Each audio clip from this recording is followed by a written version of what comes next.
Code of conduct for the followers of the Imam. Majlis 13. Do what pleases the Imam.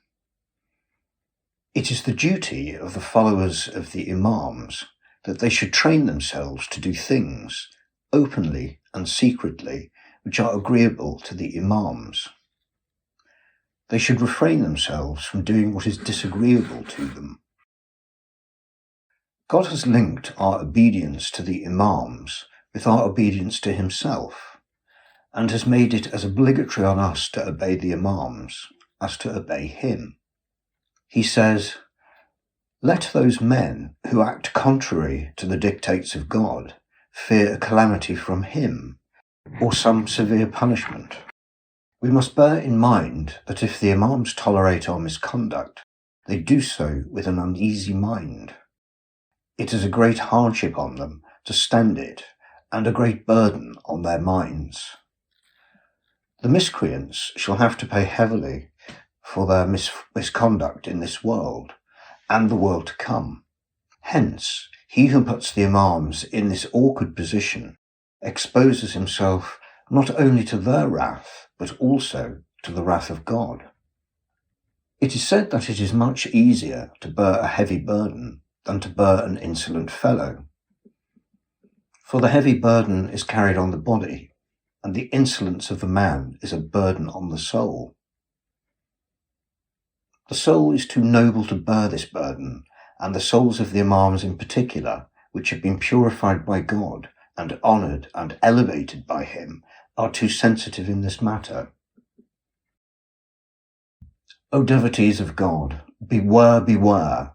Never do a thing which is likely to prove disagreeable to the Imams. This is the worst of sins and calls for the worst punishment.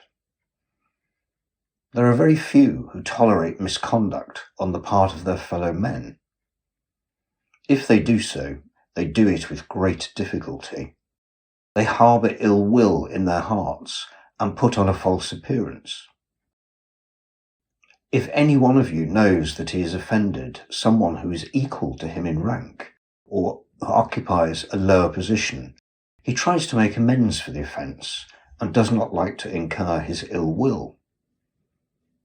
If we cannot offend ordinary people, how can we make up our minds to offend the Imams and expose ourselves to their wrath?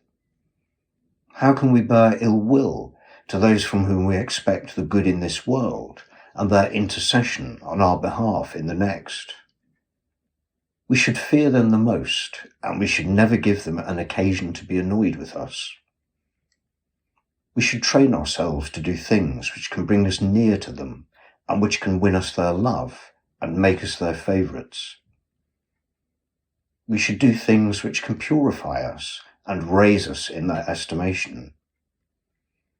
In this lies our good in this world, and our good in the next. This is the only way in which we can save ourselves from the punishment of God in this world and the next. O Mu'mins, may God bestow mercy on you. Try to understand this chapter. Think over it again and again. Act accordingly. Follow every good piece of advice that you hear. May God help us and help you in doing what pleases him the most.